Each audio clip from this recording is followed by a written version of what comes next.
గుర్రాలని తీసుకెళ్ళి ఒక్కతను మటుకు ఒకే ఆయన ముస్లిం, మిగతా 25 మంది 25 మెంబర్స్ హిందూస్. అది కూడా ఆయన ఎదిరించాడు.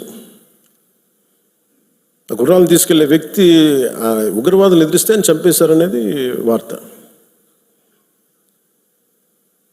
అంటే కశ్మీరు మనందరం ఒక అందమైన లొకేషన్ చూస్తే మేము చాలాసార్లు అంటే నాకు ఎందుకు కశ్మీర్ అనేది ప్రత్యేకంగా నాకు తగులుతూ ఉంటుందంటే,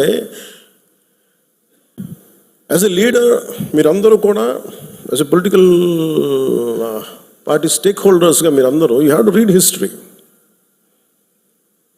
అంటే ఇవి భవిష్యత్తులో జరగకుండా ఉండాలి అంటే దాని తాలూకు కశ్మీర్లో తూటాలు పేలితే దాని ప్రకంపనలు ఇప్పుడు మన పార్టీ దాకా ఎలా వచ్చినాయో, ఇది దేశం అంతా ఇట్లాగే ఉంది పరిస్థితి. అంటే ఒక వాస్తవాన్ని వాస్తవంగా చెప్పడంలో తప్పే ఉంది అన్న.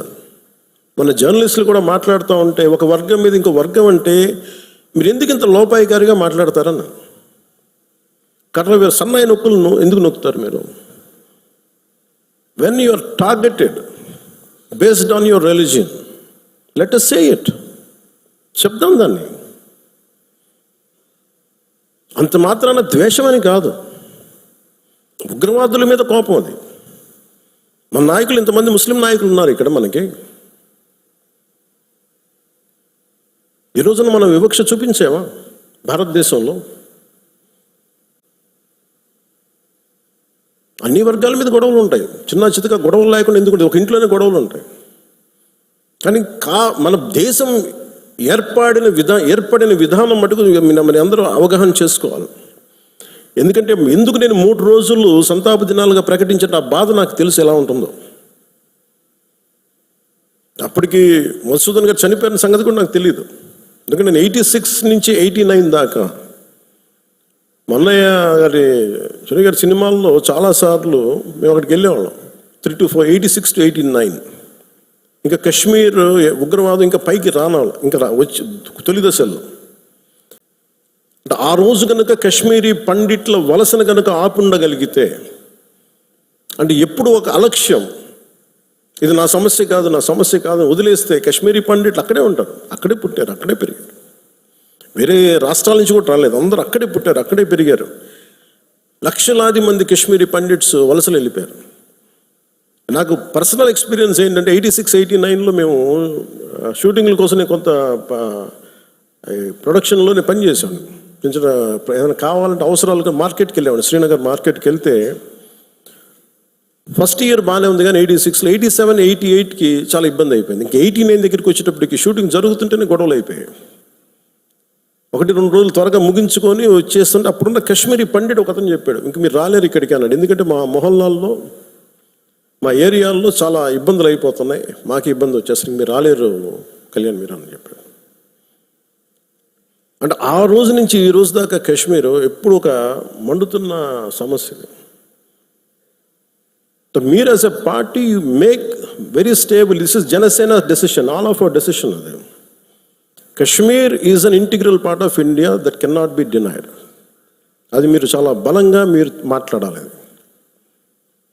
Kashmir is an integral part of India, it will be an integral part of India for ever.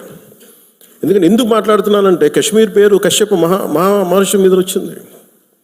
Amarnath temple కానీ, ఇక్కడి నుంచి కేరళ నుంచి కశ్మీర్కి శంకరాచార్య మఠం కానీ, తర్వాత మతాలు మారుండొచ్చేమో ప్రజలు, కానీ అందుకని మీరు దీన్ని చాలా బలంగా నమ్మాలి. యాజ్ ఒక చిన్న గొడవ జరిగినప్పుడు అది మనకెందుకని అనుకోకండి. అందుకని దిస్ ఈజ్ జనసేన స్టాండ్. ఇది నేను బలంగా నమ్ముతాం, బలంగా ఆచరిస్తాం. భవిష్యత్తులో ఇలాంటి సంఘటనలు జరగకుండా ఉండాలి. మనం ఇవ్వగలిగేది ఏంటంటే ఒక నాయకుడికి దేశాన్ని ఒక చిన్నపాటి ఇంటిని నడపాలంటేనే కష్టం. ఇన్ని రాష్ట్రాలు, ఇన్ని విభిన్నమైన సంస్కృతులు, ఇన్ని భాషలు, ఇన్ని పొలిటికల్ పార్టీస్, వీటన్నిటి మధ్య వైరుధ్యాల మధ్యలో ఒక ఏకాభిప్రాయంతో ఒక దేశాన్ని నడపాలి ఒక ప్రధానమంత్రికి అంటే ఎంత కష్టమైన పరిస్థితి అది. అలాంటి వ్యక్తులకి మనం ఇవ్వగలిగేది చిన్నపాటి ఊతం అంతే, చిన్నపాటి ఆసరా. ఎక్స్ట్రా గొడవలు క్రియేట్ చేయకుండా కొంచెం బాధ్యతగా మాట్లాడటం, అవసరమైన చోట భుజం కాయటం, as part of NDA this is our responsibility. ఎందుకు నేను దీన్ని ఫస్ట్ టైం నేను ఇప్పుడు దాకా మాట్లాడిన విధానంలో కొంచెం సాఫ్ట్గా ఫస్ట్ టైం నేను ఎందుకు హిందూ టార్గెటెడ్ హిందూ, మిగతా వాళ్ళు ఇబ్బంది పడుతూ ఉన్నారు మాట్లాడటానికి. ఉగ్రవాదులు టార్గెట్ చేసి హిందువులు చంపారు, ఇది సత్యం అంతే. వాళ్ళు అన్న మాట నాతో ఏంటంటే, మధుసూదన్ గారి భార్య ఇఫ్ ఆమె ముస్లిం నన్ను స్పేర్ చేసేవాళ్ళు సార్. మేము చేసింది పాపం బీయింగ్ ఏ హిందూ పుట్టడమా మేము చేసింది? కనీసం మా చేతుల్లో ఆయుధాలు కూడా లేవే, మేము సైనికులం కూడా కాదే. మేము బిడ్డలిద్దరు అక్కడే ఉన్నారు. నేను ఆలోచించలేదు ముందు నేను అనుకున్నాను ఆయన ఒక్కైనా వెళ్ళారేమో, అలా చనిపోయారేమో అనుకున్నాను. కానీ కుటుంబం అంతా ఉంది, ఇంకో ముగ్గురు, ఇంకో 2 ఫ్యామిలీస్ ఉన్నాయి. అందరి ముందు దారుణంగా చంపేస్తే, ఇంకా ఇది భారతదేశం కాబట్టి చాలా 7 దశాబ్దాల తర్వాత మాట్లాడుతున్నాం మనం. కశ్మీర్ని 3 సార్లు, మన పాకిస్తాన్ని 3 సార్లు ఓడించాం. సహనం ఎక్కువైపోయింది మన దేశానికి. ఎందుకంటే కంట్రీ మనుషులే సహనం ఎక్కువ మనకి. ఏదైనా అతి చేస్తే మంచిది కాదు, అతి సహనం కూడా మంచిది కాదు, మితిమీరిన మంచితనం కూడా మంచిది కాదు. ఇష్టారాజ్యంగా వచ్చి కాల్చేసి వెళ్ళిపోతాం అంటే మనం ఎందుకు కామ్గా ఉండాలి? మన జన సైనికుడు చనిపోయిన మన జన సైనికుడు మనలో ఎవరైనా కావచ్చు, అది నేను కావచ్చు, మీరు కావచ్చు, ఎవరైనా కావచ్చు. అది ఎంతమంది ఇక్కడికి వచ్చేసి ఉంటున్నారో మనకు తెలియదు, ఏ ముసుగులో ఉంటున్నారో తెలియదు మనకి.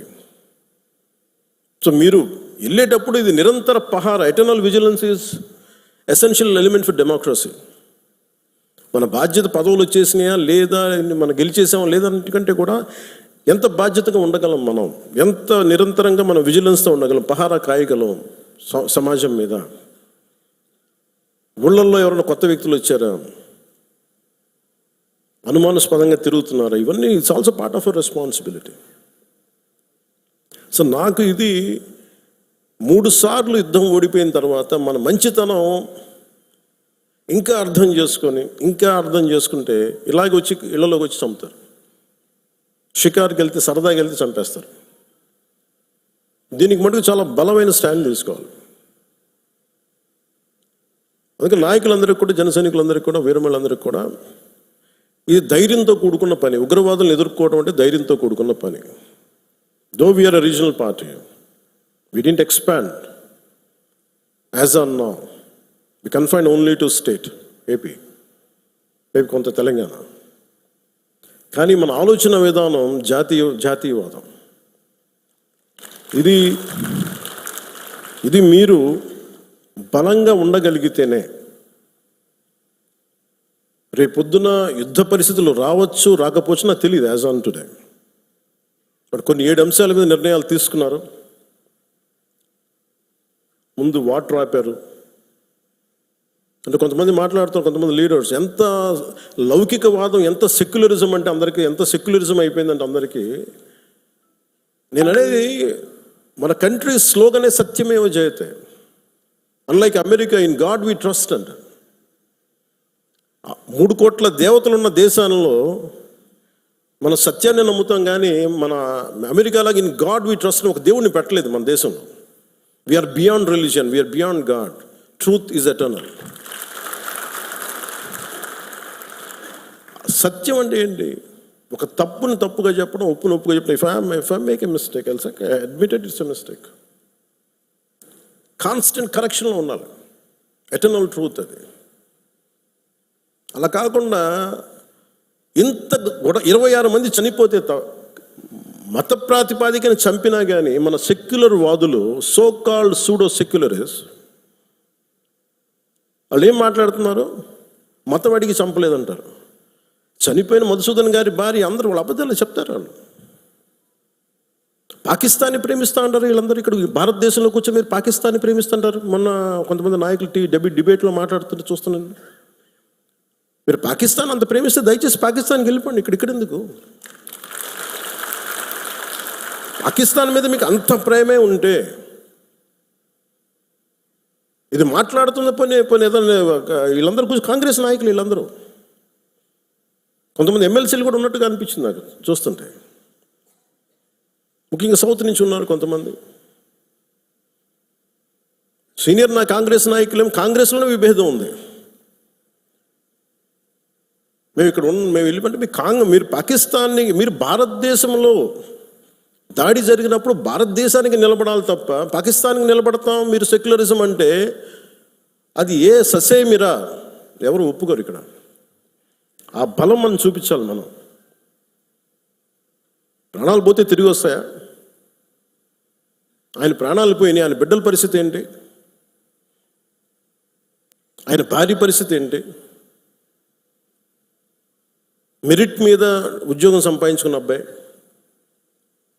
ఒకటే కంపెనీలో నిలబడి ఆ మెరిటోరియస్గా ఎదిగినవాడు, ఒకటే మాట ఆయన మా మిస్సెస్ మాట్లాడుతూ ఉన్నారు, మాకు ఏం ఆశలు లేవు సార్, మేము సింపుల్ ఒక చిన్న మిడిల్ క్లాస్ ఫ్యామిలీ, మేము టీవీల్లో కనిపిస్తామని మా కల్లో కూడా ఉండదు, కానీ మా దురదృష్టం ఇలా కనిపించాం మేము టీవీల్లోనే. నా భర్త చనిపోయినప్పుడు ఇలా మేము టీవీలో కనిపించి మా బతుకులు బయటకు వచ్చినాయి, నా భర్త చనిపోయాడు, అది చెప్పుకోవాల్సిన దుస్థితి మాకు వచ్చిందని. వెళ్ళినప్పుడు బిగినింగ్లో ఆవిడ నన్ను ఎంత ఒకలాగా ఒక నిష్ఠూరంగా మాట్లాడారంటే బాధపడుతున్నారు. మిమ్మల్ని అనకూడదని మళ్ళీ అన్నారు. మీరందరూ ఇస్తేనే కదా నమ్మకం. ఇది మోదీ గారి ప్రభుత్వం, ఎన్డీఏ ప్రభుత్వాన్ని కదా మేము భరోసాతో కదా మేము వెళ్ళింది. మేము కాశ్మీరు ఇన్ని కోట్ల మంది వెళ్ళారని మీరు అందరూ చెప్తేనే కదా మేము వెళ్ళాం కాశ్మీరు. మమ్మల్ని ఇలా పెట్టేశారు ఏంటి అనేది ఆవిడ మాట్లాడుతుంటే ఆవిడ నాలో మొత్తం భారతదేశ ప్రభుత్వాన్ని చూశారు ఆవిడ. నన్ను ఆ తిట్లు నేను తీసుకున్నాను. ఆవిడ సారీ చెప్తున్నారు కానీ నాకు అర్థం లేదమ్మా, మీరు ఎంత తిట్టాలో తిట్టను, ఏం పర్లేదన్నాను. మీ కోపం ఎవడో ఒకరి మీద చూపించాలి, మీరు కోపం మా మీద చూపించండి, పర్లేదన్నా. అంటే ఇంత దారుణంగా ఉంటుంది. నేను అనేది ఏంటంటే మనం నువ్వు ఏదైనా సరే మత ప్రాతిపాదికన చంపటం ఇది మటుకు అస్సలు ఏమాత్రం సహించలేను.